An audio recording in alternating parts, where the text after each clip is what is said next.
우리 할렐루야 샬롬하고 인사합니다. 할렐루야 샬롬 샬롬 샬롬 샬롬 샬롬. 하나님 사랑합니다. 여러분 주 안에서 사랑합니다. 오늘 창세기 13장 14절에서 18절 말씀이죠. 복의 근원이 된 아브라함. 오늘 제목이 보니까 보이는 땅을 내가 너와 내 자손에게 주리니 영원히 이르리라 말씀하고 있습니다. I will give to you and your offering forever 이렇게 말씀하고 있습니다. 성경 속의 인물 아브라함의 인생을 우리가 살펴보고 있어요. 그죠? 우리는 야곱에 대해서도 살펴봤어요. 이제 가버와 테이커 매처에 관한 설교를 생각하고 우리 한번 좀 질문합니다. 다음 주에는 가버에 대해서 말씀해 주시죠. 마음이 부담되기도 하는데 성경에 가버가 많이 있을 테니 찾아보고 말씀을 나누어야 되겠다라는 생각을 했다고 그러죠. 하나님께서 사람들을 통해서 많은 역사를 이루셨어요. 지금도 오늘도 저희가 함께 묵상하면서 오면서 이런 일들이 이렇게 일어나고 있구나 쭉 보다 보면은 역사가 그려지기도 하죠. 때로는 욕심 때문에 실수를 하기도 하고 여러 가지 사연들의 사람들이 많습니다. 그럼에도 그들을 통해서 하나님의 역사를 이루어 가시는 하나님의 사람으로 세워 가시는 우리 모두 너무나 부족하고 항상 갈등하고 무왕좌왕하고 하나님 보시기에 얼마나 참 기가 막히다 하는 생각을 하실까? 저도 또한 그렇습니다. 성경을 찾는 중에 한 사람의 눈에 들어오죠. 아브라함. 그래서 창세기 말씀에 계속 아브라함이 지금 이어져 가고 있습니다. 아브라함의 인생을 천천히 살펴보면 정말 복받은 사람. 근데 이 복받은 사람이 항상 보면 어떻게 가장 먼저 뭐예요? 하나님께 제단을 쌓았더라. 이렇게 끝이 납니다. 우리가 항상 하나님께 예배 또한 기도 말씀, 묵상, 아주 필요합니다. 이것저것 다 힘들 때 어떡합니까? 여러분들 찬양하시면 됩니다. 그럴 때는 그냥 계속 찬양하면서 찬양의 가사 속에 녹아있는 하나님의 은혜를 저는 생각합니다. 아브라함은 자신의 유익을 구하기보다는 다른 사람의 유익을 구하는 모습을 이 장에서는 보여주고 있어요. 자신의 조카 롯이죠. 저와 여러분이 아브라함에 대해서 함께 말씀을 나누고 가고 있는데 많이들 알고 계셔요. 아브라함 하면은 믿음의 조상 아브라함, 예수 믿는 분들이면 너무나 잘 알죠. 그 많은 이야기 중에서 아브라함은 어떤 사람이었는가 하는 관점으로 함께 살펴보도록 합니다. 하나님은 과연 아브라함을 어떻게 대해주시고 어떤 복을 주셨는지 살펴보도록 하겠어요. 특징이 아브라함 이야기에서 나타나는 첫 번째 본문 앞에 나오는 이야기, 창세기 12장에 하나님이 아브라함을 선택하는 장면이 나오죠. 본토 친척 어떻게 해요? 아비 집을 떠나라. 내가 너에게 지시할 땅으로 가라. 지금처럼 지도가 발달되어 있거나 내비게이션이 있는 때가 아니에요. 그렇기 때문에 그냥 방향만 보고 정처 없이 어딘지도 모르는 아는 곳도 아닌 그곳으로 떠나야 되는 그런 상황. 근데 개나리봇짐 하나 짊어지고 아브라함이 혼자 뚝 떠날 수 있는 게 아니에요. 종복도 많고 재산도 많고 또 짐승들도 노비도 많고 짐승도 많은 그 모든 것이 이동을 한다는 거 굉장히 어려웠을 것 같습니다. 아브라함은 그 사라와 조카 롯을 데리고 길을 나서게 되죠. 사라는 아브라함의 아내예요. 그렇죠? 롯은 자신의 조카입니다. 목적지는 하나님 인도하시는 가나안 땅이었지만 그곳에 그 기근이 들자 곧바로 애국으로 내려가게 돼요. 그곳에서 사라 아내를 빼앗길 위기를 맞았습니다. 우리가 그 부분 살펴보고 왔어요. 그죠? 그래서 하나님께서 개입하셔서 애굽의 바로로부터 사라를 보호해서 나오게 해주십니다. 이후에 아브라함 일행은 네게브를 지나서 베델 지역에 머무르게 되죠. 그때 그들 소유가 너무 많아서 아브라함과 롯의 일행이 함께 살기가 어려워집니다. 짐승들을 먹여야 됐어요. 그 시대에는. 그렇기 때문에 풀을 찾아서 짐승 먹일 때 종목들의 싸움이 너무나 많다 보니 이제는 우리가 나뉘어야 되겠다 이런 생각을 하게 되죠. 그래서 아브라함이 롯을 불러서 말하죠. 우리는 한 친족이라 나나 너나 내 목자나 서로 다투게 하지 말자. 내 앞에 온 땅이 있지 아니하냐. 나를 떠나가라. 내가 좌하면 너는 우하고 내가 우하면 나는 좌하리라. 창세기에 지난 말씀입니다. 13장 8, 9절에 이렇게 말씀하고 있죠. 아브라함이 조카 롯에게 제안하는 내용이에요. 물론 얼마든지 아브라함은 자신이 있을 곳을 먼저 정할 수도 있었겠지만 더 좋은 곳을 조카 롯에게 양보하는 부분입니다. 도리어 조카 롯에게 선택권을 넘겨주죠. 롯이 좋게 생각한 곳으로 가라는 거예요. 롯이 요단 지역을 살펴보니 수알까지 물이 넉넉하고 소돔과 고모라 성까지 있어서 애국같이 느껴지는 곳이기에 그곳을 롯이 선택을 합니다. 자기가 보기에 좋은 곳을 선택한 셈이죠. 더 유리하고 더 좋은 조건이 있는 땅을 차지합니다. 결국 아브라함은 롯이 선택한 곳보다 못한 곳에 정착하게 돼요. 적어도 외관상으로 보기에는 그랬다는 거죠. 자, 이렇게 롯과 그 일행이 좋은 땅을 차지하고 아브라함은 양보를 한 후에 하나님께서 나타나셔서 하시는 말씀이 오늘 본문이에요. 13장 14절에서 17절까지 너는 눈을 들어 너 있는 곳에서 북쪽과 남쪽 그리고 동쪽과 서쪽을 바라보라. 보이는 땅을 내가 너와 내 자손에게 주리니 영원히 이르리라. 오늘 제목이기도 하죠. 너와 내 자손에게 주리니 영원히 이르리라. 내 자손이 땅에 티끌 같게 하리니 사람의 땅에 티끌을 능히 셀 수 있을진데 내 자손도 세리라. 너는 일어나 그 땅에 종과 횡으로 두루 다녀보라. 내가 그것을 내게 주리라. 축복하시는 말씀입니다. 얼마나 힘이 날까요? 그렇죠? 우리가 일상생활에서 하나님이 하셨어 이런 고백할 때 우리의 마음이 얼마나 따뜻해집니까? 그거 이상으로 아브라함은 아주 마음에 기쁨이 충만했을 것 같습니다. 조금 못한 땅을 차지하게 된 아브라함에게 하나님이 주시는 위로이기도 했어요. 넉넉하지 않은 형편에 먹을 것이나 필요한 것들이 부족할 때 서로 조금씩 양보해야 하는 일이 굉장히 있었던 우리 제가 자랄 때까지 그랬습니다. 요즘에는 먹을 것 때문에 다툼을 하는 일이 일반적으로는 별로 많지가 않아요. 근데 제가 어릴 때만 해도 그죠? 맞이의 것을 아래 동생들이 물려받거나 책도 그렇고 먹을 것도 다 그렇게 나눠주다 보면 왜 그렇게 더 먹고 싶은지 이랬을 때가 있었습니다. 그래서 양보, 마지가 아래 동생들에게 많은 양보를 하죠. 여기에 상황도 비슷합니다. 동생들이 가지고 가면 양보를 하죠. 그럼 부모님께서 슬그머니 또한 부르시고 칭찬을 해주셔서 또 그게 기뻐가지고 양보할 때가 있었던 기억이 저에게도 있습니다. 칭찬이 참 좋죠. 형이어서 정말 잘하는구나. 그래도 형만한 아우가 없어. 이런 칭찬을 했던 그런 기억들이 많이 납니다. 늘 보상해 주시고 격려해 주시던 부모님 때문에 남에게 베푸는 법을 배웠던, 그래서 그 많은 가족, 많은 형제들이 있는 집안은 위에 형들이 일반인보다 정말로 양보심도 많고 배려도 많아요. 오늘 말씀을 읽을 때 부모님이 칭찬한 것 같은 그 칭찬을 느끼기도 합니다. 외관상으로는 롯이 차지한 땅보다 좋지 않아 보이는 땅에 아브라함이 머물겠다고 양보했을 때 하나님이 그를 향하여 약속해 주시죠. 내가 너와 함께 하겠다. 이 땅에서 내가 번성하게 해주겠다. 이것이 더 큰 은혜가 아니고 더 큰 힘이 되지 않았을까. 성경엔 자신의 것을 기꺼이 양보하고 내어주는 아브라함을 전합니다. 주는 자, 기버로서 기버. 아브라함은 창세기 18장에도 이렇게 나타나죠. 야훼께서 마므레의 상수리 나무들이 있는 곳에 사람 셋의 모습으로 나타나시죠. 아브라함이 그를 만났을 때 하나님인 줄 알았을까요? 몰랐겠죠. 히브리서 13장 중 손님 대접하기를 잊지 말라. 이로써 부지 중에 천사들을 대접한 이들이 있었느니라. 아브라함을 두고 한 말입니다. 롯도 이런 경우를 한번 당하죠. 아브라함이 하나님의 존재를 모르고 사람 셋을 대접했겠다는 생각이 들어요. 성경이 그 모습을 자세히 기록하죠.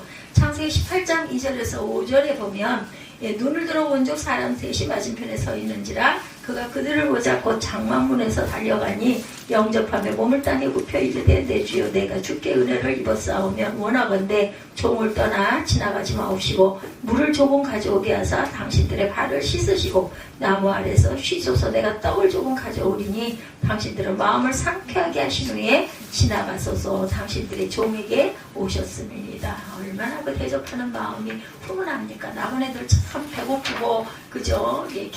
갈증도 나고 친친하고 했겠어요. 근데 쉬게 해주죠. 그리고 아브라함은 급히 음식을 준비하죠. 떡을 준비하고 송아지를 잡고, 이거 보통 준비가 아니네요. 우유를 준비하는 등 많은 것을 준비해서 손님 대접을 풍성하게 합니다.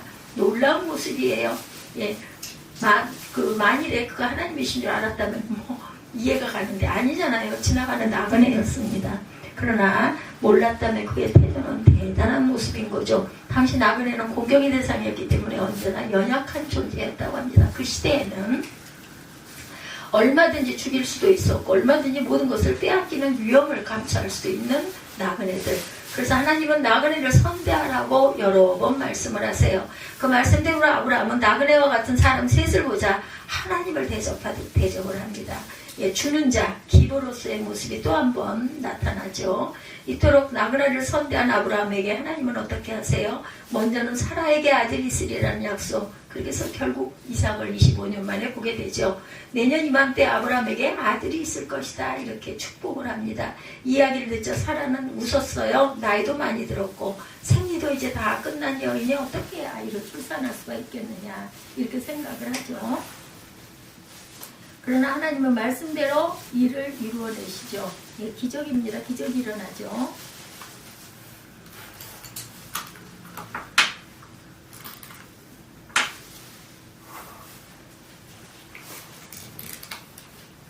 건전지를 어제 엊그제 빼어놨는데 할렐루야. 네, 됐네요.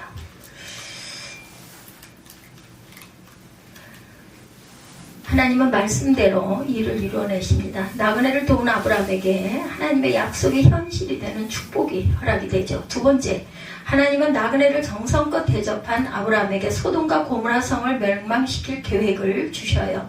물론 하나님 단독으로 얼마든지 행하실 수 있는 일이에요. 그럼에도 하나님은 아브라함을 대화의 파트너로 삼으십니다. 하나님의 계획을 알려주시고 그분의 마음을 또한 알려주세요. 이것이 주는 자 아브라함이 받은 하나님의 은총입니다. 말씀을 들은 아브라함이 이렇게 말하죠. 예, 창세기 18장 23, 4절에도 보면 주께서 의인을 악인과 함께 멸하리 하시나이까 그 성 중에 의인 50명이 있을지라도 주께서 그곳을 멸하시고 그 50인들을 위하여 용서하지 아니하시리까. 창세기 18장 23, 4절입니다. 이제 아브라함은 자신의 생각을 하나님께 말씀드리죠. 소돔과 고모라 성에 의인 50명이 있는데 그들까지 함께 멸망시키는 것은 옳지 않다고 생각합니다. 그래서 하나님께서 계획을 바꾸시죠. 그렇다면 내가 용서하마. 이번에는 아브라함이 45명이 있으면 어떻게 하시겠습니까? 그렇게 차례로 40명, 30명, 20명, 10명 있으면 어떻게 하실지 계속해서 숫자를 바꾸며 묻습니다. 그때마다 하나님께서 귀찮아하지 않으시고 대답해 주세요. 의인 10명만 있어도 내가 소돔과 고모라 성을 멸망시키지 않겠다. 하나님과 대화하며 그분의 계획을 함께 만들어가는 것이 주는 기보, 아브라함이 받은 축복이라는 것입니다. 근데 이 장면에서 자기 것을 잘 챙기지 못하는 아브라함의 모습이 나타납니다. 아브라함은 롯을 염두에 두고 있어요. 롯과 그 가족이 소돔과 고모라 성에서 멸망하는 것을 보고 싶지 않아도 그러니 아브라함에게 그 자신의 조카를 챙기려고 하는 사랑이 있는 거죠. 차마 롯 좀 살려주세요 라고 이기적으로 말하지는 못하고 자신이 원하는 것, 자신에게 뻔히 이런 것을 하나님께 말씀드릴 수가 없었던 거죠. 전형적인 그러한 그 주는 자의 모습입니다. 그런데 하나님이 아브라함의 마음을 읽어요. 그리고는 자기 것 제대로 챙기지 못하는 아브라함을 대신해서 롯과 그의 가족들을 따로 구출해 주시죠. 성경은 그 사실을 창세기 19장 29절에 하나님이 그 지역의 성을 멸하실 때, 곧 롯이 거주하는 성을 엎으실 때 하나님이 아브라함을 생각하사 롯을 엎으시는 중에서 내보내셨더라. 천사가 와서 떠나라고 하죠. 그만 뒤를 돌아다봐서 아내가 소금 기둥이 된 사건입니다. 하나님은 아브라함이 챙길 수 없었던 롯과 그의 가족을 아시고 대신 챙겨주십니다. 그들을 멸망의 땅 소돔과 고모라 성에서 나오도록 하죠. 이것이 아브라함이 받은 또 다른 축복이었다. 여기서 우리는 자신의 것은 챙기지 못하면서 양보하는 아브라함을 위해서 보상해 주시는 하나님의 마음을 깨닫게 됩니다. 종을 선대하는 아브라함의 태도는 아들을 내어놓는 모습에서 절정에 달하죠. 복의 조상으로 자리매김이 됩니다. 아브라함의 모습은 종에게 부탁하는 장면에 나타나죠. 성경은 종의 이름을 밝히고 있지는 않아요. 다만 창세기 15장에서 아브라함이 말한 사람이 아니었을까 추측합니다. 아브라함에게 이스마엘도 이삭도 없었을 때 그가 하나님을 향하여 나의 상속자는 다메섹 사람 엘리에셀입니다 라고 말하죠. 아마도 지금 그를 불러 명령하고 있는 것처럼 보입니다.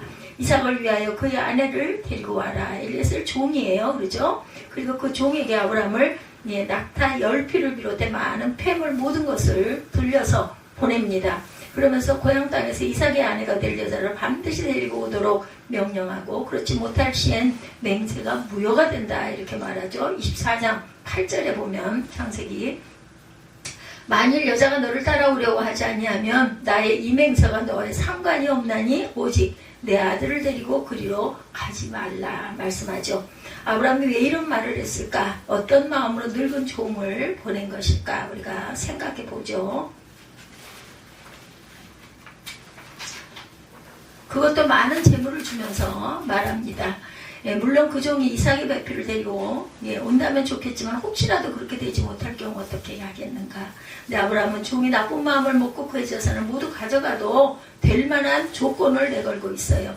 늙은 종의 입장에서 평생 이 어른을 모셔왔으니 지금이야말로 주인을 떠나 새롭게 독립할 기회의 시간이라는 생각을 할 수도 있다는 거죠. 근데 어땠어요? 놀랍게도 성경은 이 종이 아브라함을 얼마나 충성된 모습으로 섬기고 있는지가 나타납니다. 그야말로 멋진 주인에게 합당한 멋진 종이다.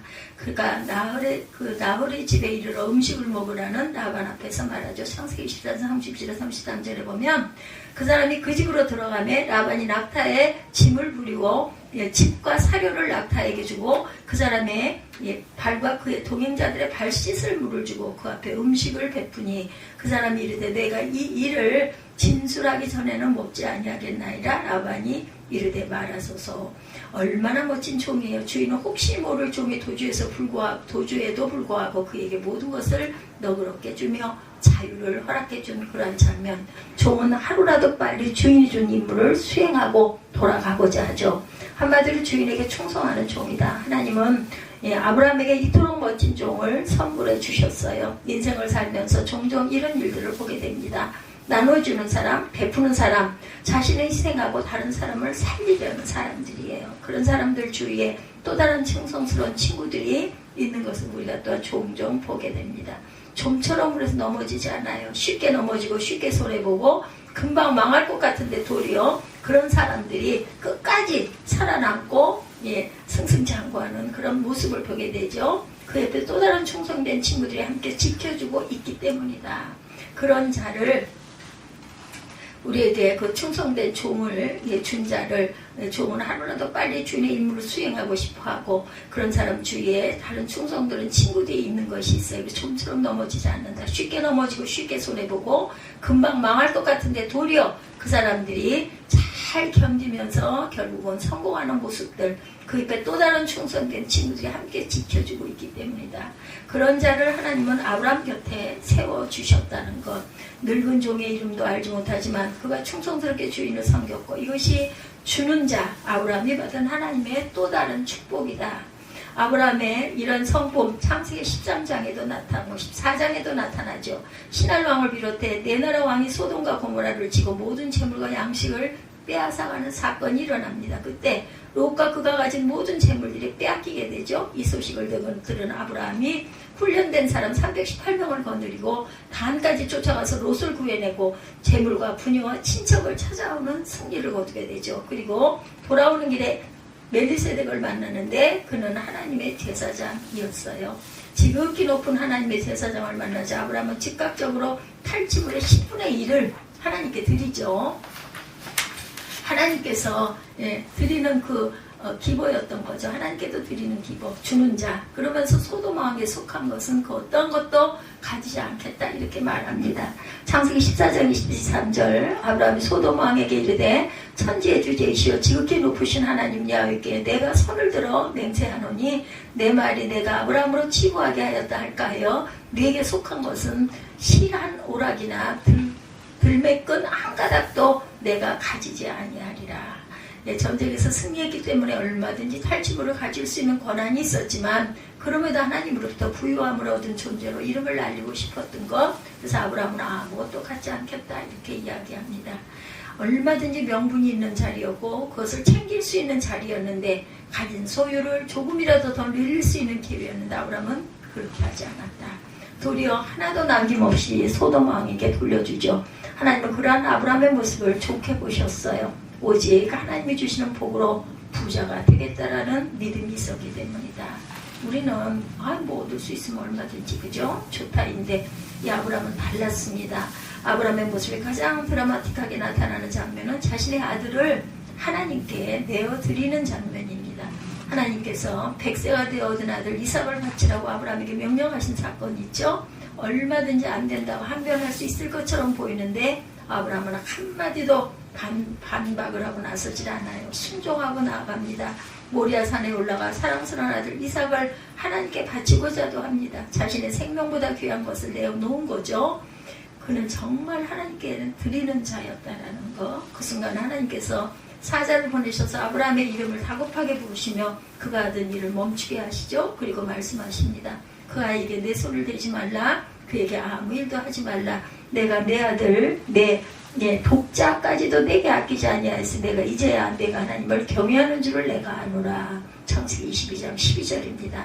하나님께서 감동하시고 기뻐하시고 아브라함이 바치려 한 재물을 막으시고 도리어 자신의 아들을 재물로 내어주시며 선물해 주십니다. 그렇게 하나님은 아낌없이 바친 아브라함을 향하여 하늘의 복을 내려주시죠.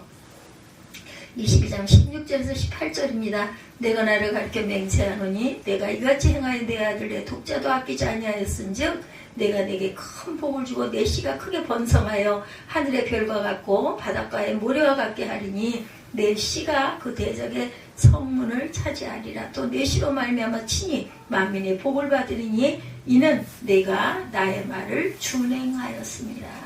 이제 아브라함은 온 인류의 복의 조상이 되어 주는 자 아브라함이 더 큰 것을 바치는 자가 되죠. 오고 오는 그의 후손들이 그를 통해서 함께 복을 얻었다. 하나님은 우리가 내어놓은 것을 기쁘게 받으시고 감동으로 받으시고 그것을 변화시키셔서 더 큰 축복으로 우리에게 돌려주신다는 것. 이것이 아브라함이 받은 복이고 주는 자가 복되다는 말씀입니다. 우리는 믿음의 조상이 되면 참 좋겠어요. 주는 자로 베푸는 자로 하나님께 드리고 세상 사람에게 나누어 주십시다. 비록 우리 자신은 희생해야 하나 하나님으로부터 상급을 받아 누리는 주님의 귀한 자녀들이 되시기를 주님의 이름으로 축복합니다. 아브라함의 그 마음밭을 읽으시는 하나님이 우리에게 상 주시는 분이라는 그런 내용으로 함께 은혜를 받았습니다.